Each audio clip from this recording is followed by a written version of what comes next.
El avión ni siquiera había visto a un enemigo cuando ya había matado.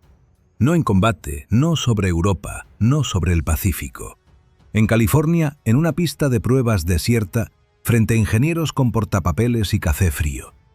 El caza más revolucionario que jamás había construido Estados Unidos llevaba menos de un año de vuelos de prueba y ya había enviado a un hombre al hospital. Y todos en la sala sabían que el siguiente vuelo podía ser peor. Corría el año 1943. La guerra consumía hombres, acero y tiempo a una velocidad que los generales apenas podían calcular. En los despachos de Washington, los planificadores militares miraban con envidia a los cazas alemanes y japoneses y pedían algo diferente, algo que los superara no en un detalle, sino en todo. Fue entonces cuando llegó la propuesta de la empresa Northrop, una empresa pequeña de California con ideas enormes. Un caza sin cola, sin estabilizador horizontal, sin nada de lo que hacía reconocible a un avión. Solo un fuselaje compacto en forma de bala y un motor empujando desde atrás. Lo llamaron XP-56. Le pusieron un apodo que sonaba a película de serie negra. Black Bullet, la bala negra. La lógica era seductora. Eliminar la cola significaba eliminar resistencia aerodinámica. Menos resistencia significaba más velocidad con el mismo motor. En teoría, el XP-56 podía alcanzar velocidades que dejarían obsoletos a todos sus contemporáneos. El problema era que nadie había construido nunca algo así, y la física, como descubrirían muy pronto, no negocia.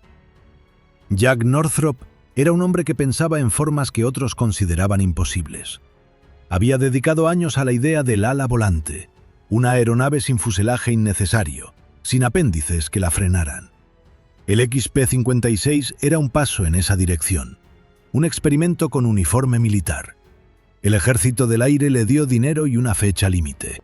El primer prototipo voló por primera vez en el verano de 1943. El piloto que lo llevó al aire era un hombre de nervios templados, acostumbrado a los caprichos de los prototipos. Pero nada lo había preparado para lo que encontró en cuanto el tren de aterrizaje se separó del suelo. El avión no quería volar en línea recta. Tiraba hacia los lados con una voluntad que parecía propia. Se resistía a los controles. Respondía tarde y mal cuando respondía. El piloto aterrizó con las manos temblando y describió la experiencia con una sola frase. Era como intentar montar a caballo a un caballo que no sabe qué es un caballo. Los ingenieros escucharon, tomaron notas y buscaron soluciones. Ajustaron superficies de control, modificaron los alerones y cambiaron los parámetros de vuelo recomendados. El avión mejoró dentro de los límites estrechos de lo que podía mejorar. Siguió siendo impredecible, siguió siendo peligroso, pero el contrato seguía activo y la guerra seguía pidiendo respuestas. Lo que ningún documento oficial reconocía era el problema de fondo. El XP-56 era inestable por diseño. La ausencia de cola eliminaba el estabilizador que en cualquier avión convencional corrige constantemente la tendencia del fuselaje a desviarse.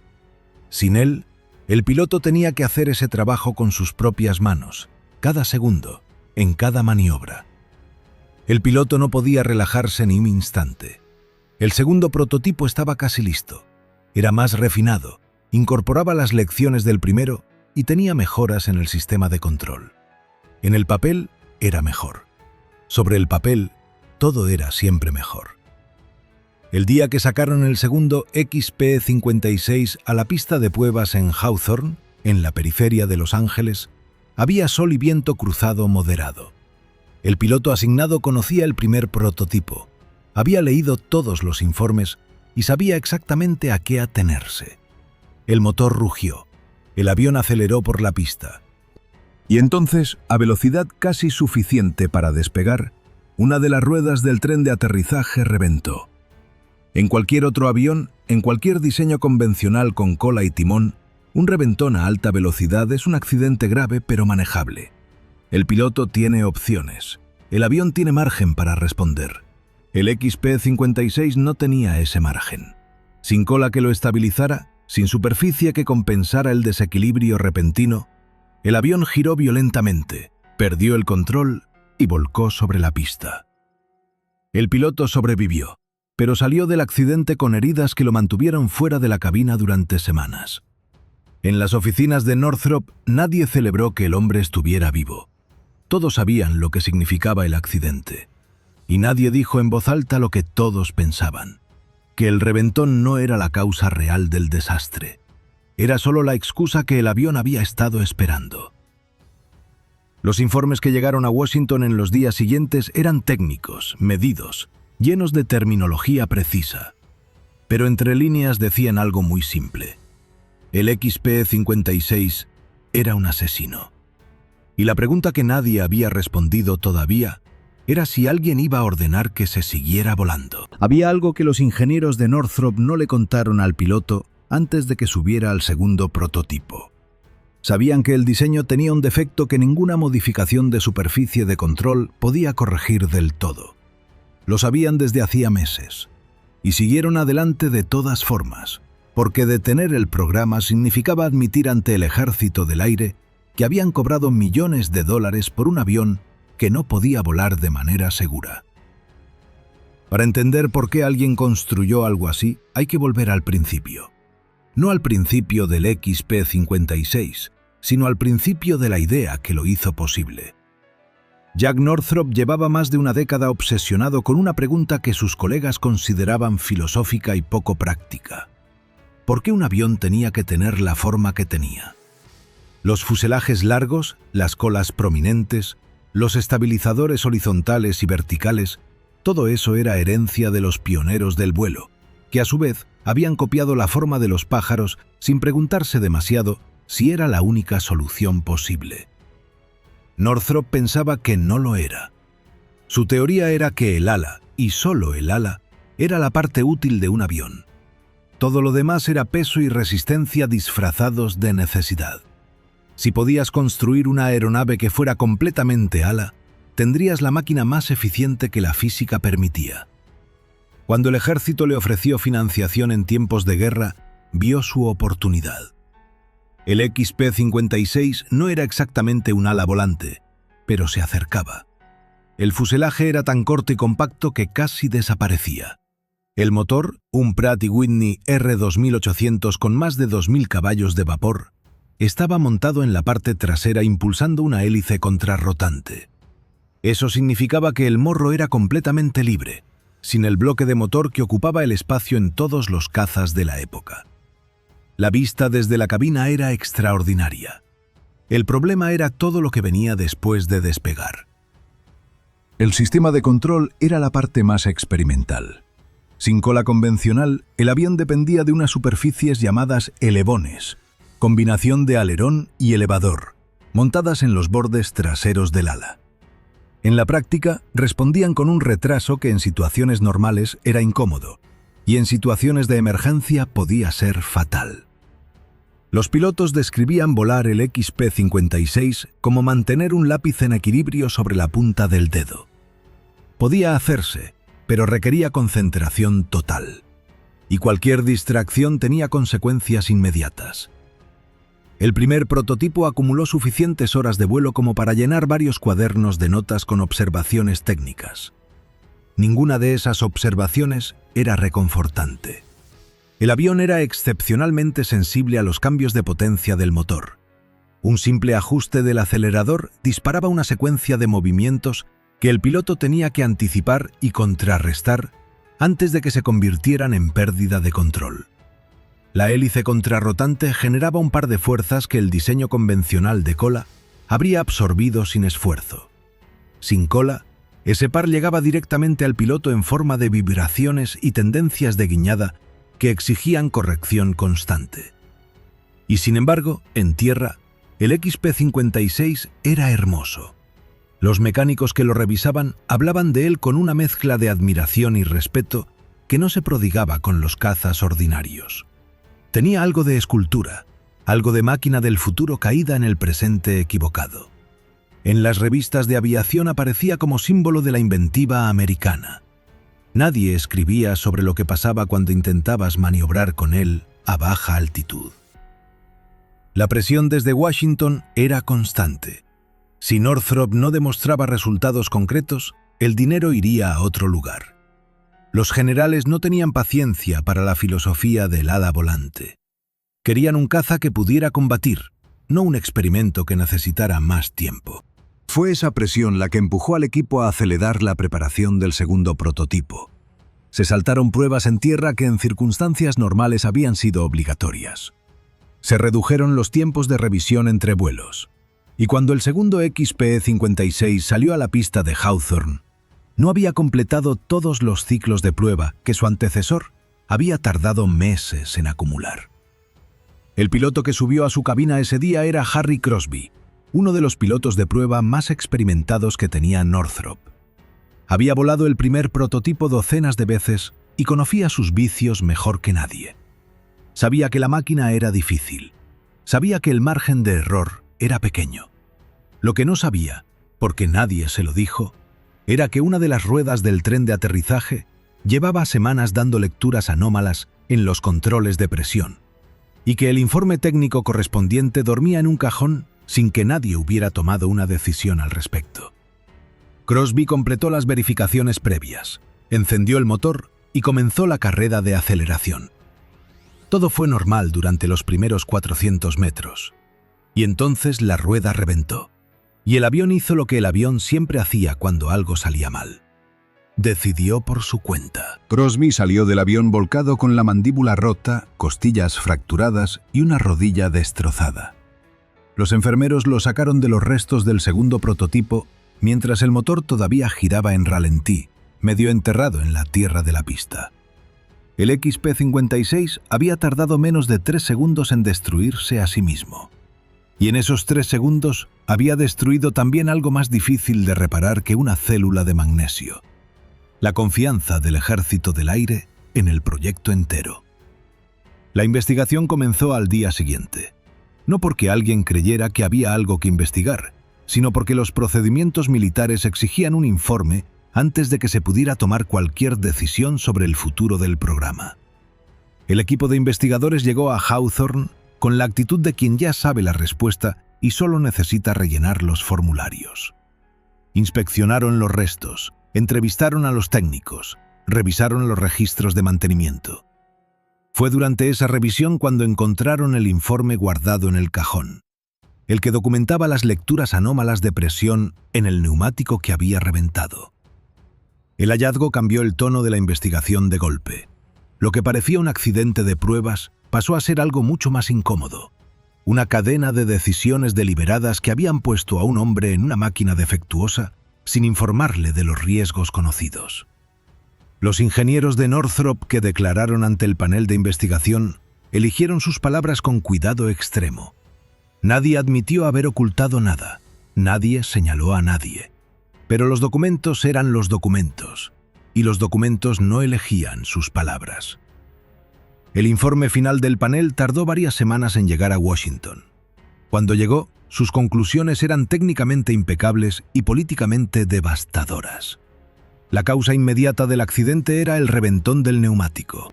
Pero la causa estructural era la inestabilidad inherente del diseño, que no dejaba margen alguno para gestionar emergencias en tierra o en el aire.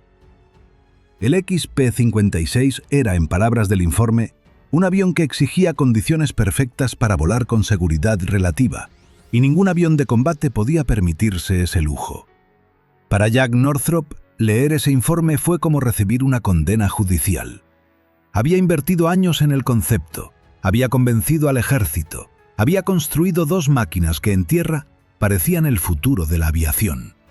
Y ahora un panel de oficiales con portapapeles le decía que el futuro no funcionaba, que la idea era errónea, que el ala volante era un callejón sin salida disfrazado de revolución.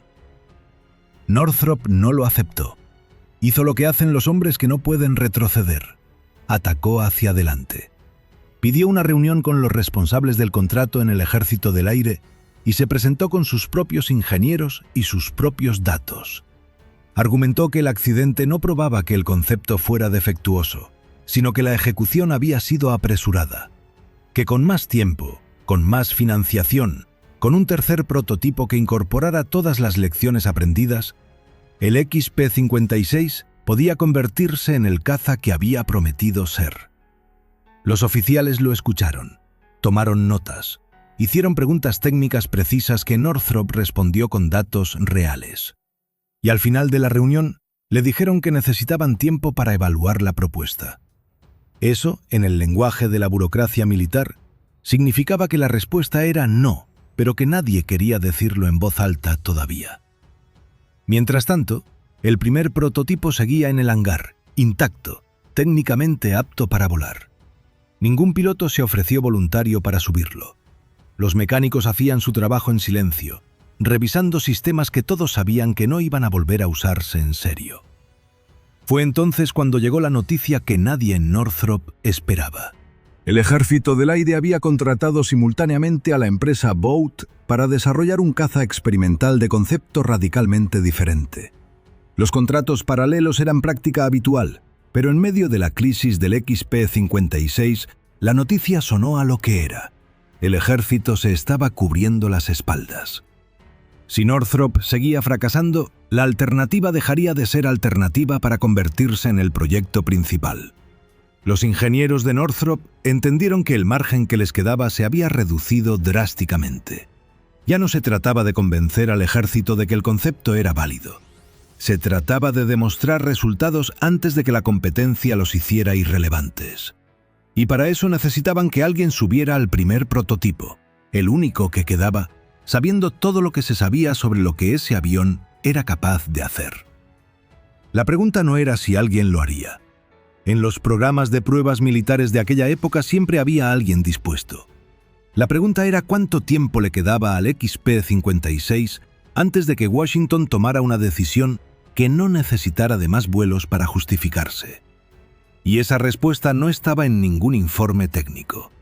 Estaba en un despacho de la capital, en manos de un general que esa misma semana había empezado a leer los primeros informes del proyecto Boat con una atención que no había dedicado a Northrop en meses. El contrato del XP-56 fue cancelado en el otoño de 1944. No hubo ceremonia, no hubo comunicado oficial con fotografías. Llegó una carta con membrete del Ejército del Aire, 3 párrafos en lenguaje administrativo, y el programa dejó de existir. El primer prototipo, el que nunca había volcado, el que todavía podía volar, fue trasladado a un almacén y olvidado con la eficiencia con que el sistema militar olvida las cosas que prefieren no recordar. Jack Northrop leyó la carta en su despacho de Hawthorne y no dijo nada durante un tiempo que sus colaboradores recordarían después como incómodo y largo. Luego fue a la sala de diseño, donde colgaban los planos del XP-56, y los miró en silencio. Que la idea era correcta y el mundo todavía no estaba listo para ella. Lo que hizo a continuación sorprendió a todos. En lugar de presentar una propuesta conservadora que recuperara la confianza del ejército con un diseño convencional y predecible, Northrop apostó exactamente en la dirección contraria. Presentó los planos de un bombardero estratégico de ala volante pura, sin fuselaje discernible, sin cola en ninguna de sus formas.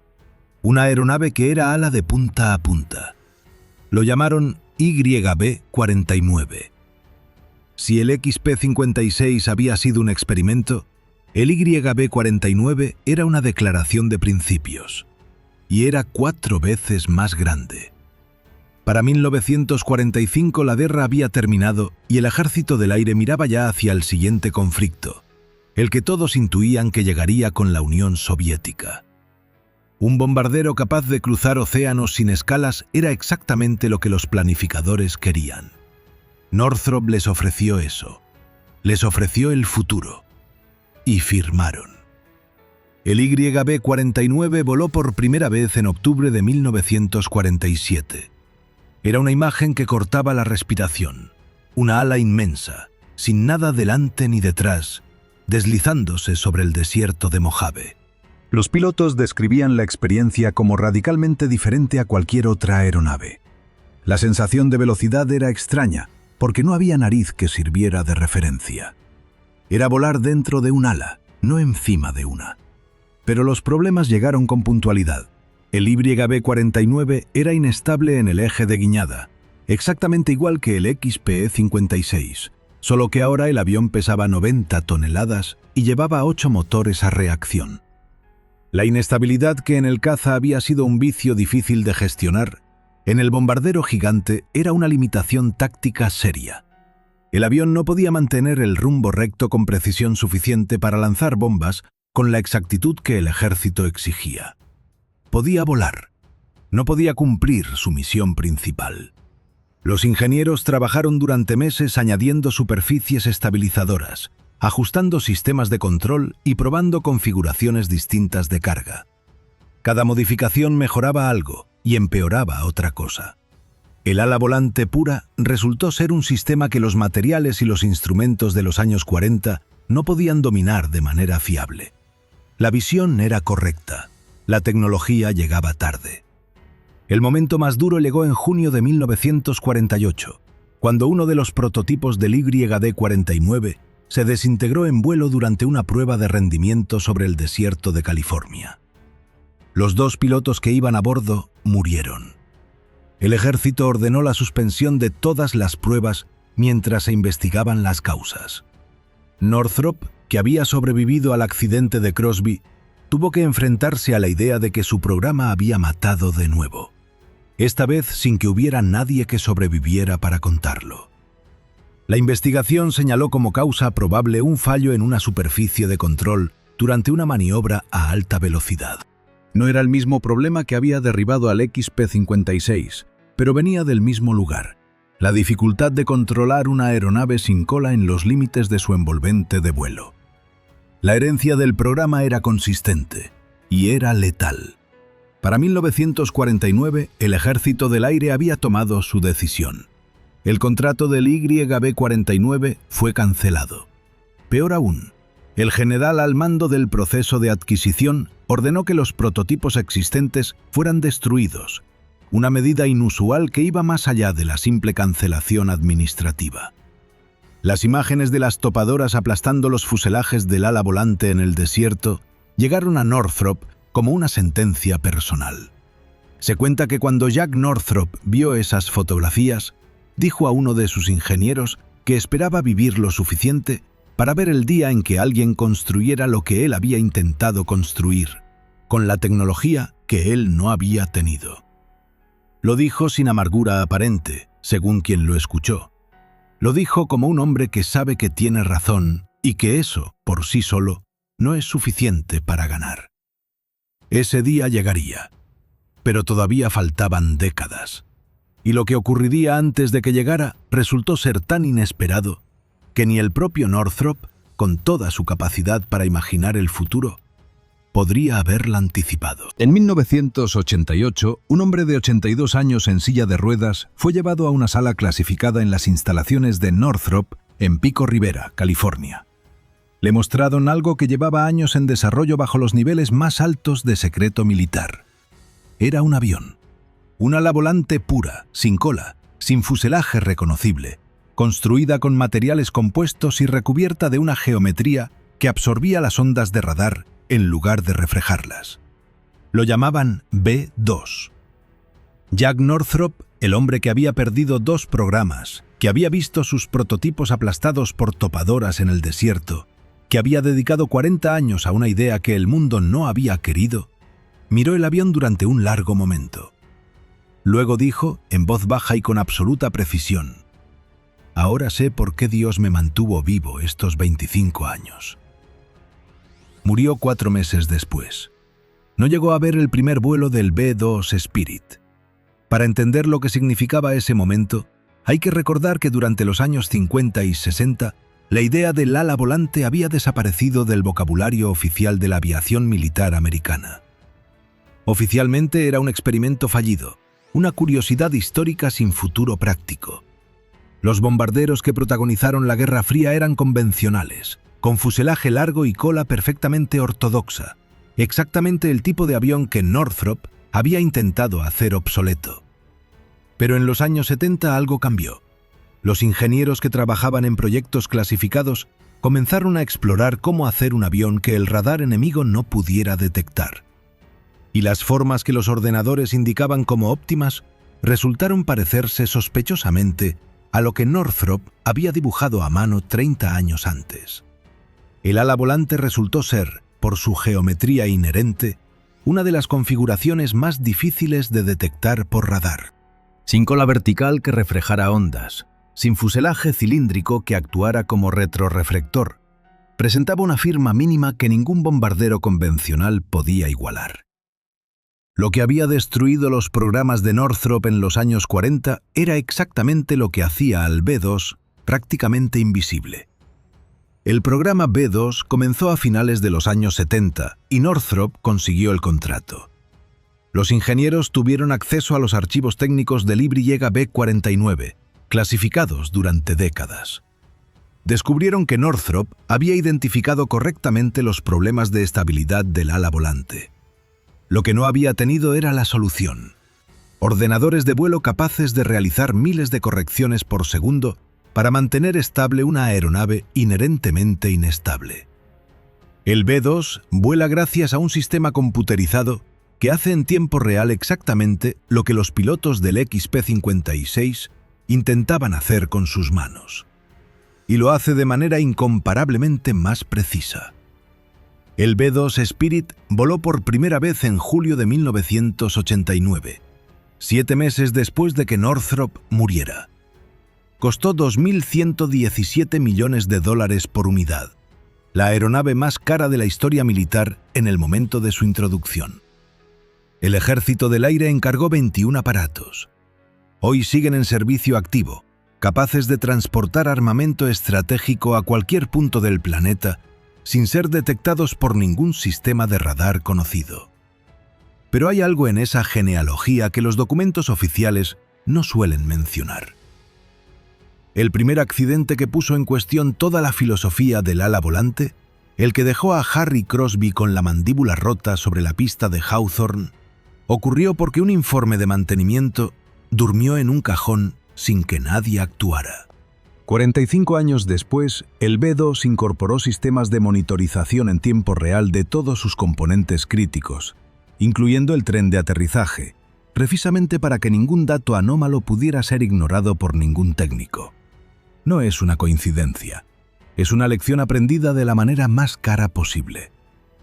El XP-56 Black Bullet no derribó ningún avión enemigo, no cruzó ningún océano, no ganó ninguna batalla. Mató un programa, lesionó a un piloto y consumió millones de dólares que el país necesitaba para ganar una guerra. Por cualquier métrica razonable de éxito militar, fue un fracaso absoluto. Y sin embargo, sin el XP-56 no hay YB-49. Sin el IB-49 no hay 40 años de lecciones acumuladas en archivos clasificados. Sin esos archivos, los ingenieros del B-2 empiezan desde cero. Y sin el B-2, el equilibrio estratégico de las últimas décadas es una ecuación completamente diferente. Si esta historia te ha dejado pensando en lo que separa el fracaso del adelanto, si te has preguntado cuántas ideas correctas han muerto simplemente porque llegaron antes de tiempo, escríbelo en los comentarios. Nos interesa saber qué otras máquinas imposibles te gustaría que contáramos. Dale al like si llegaste hasta aquí, porque estas historias cuestan tiempo y el algoritmo solo las muestra si vosotros lo decidís. Y suscríbete si quieres seguir descubriendo los aviones que cambiaron la historia desde el lado que los libros no suelen contar.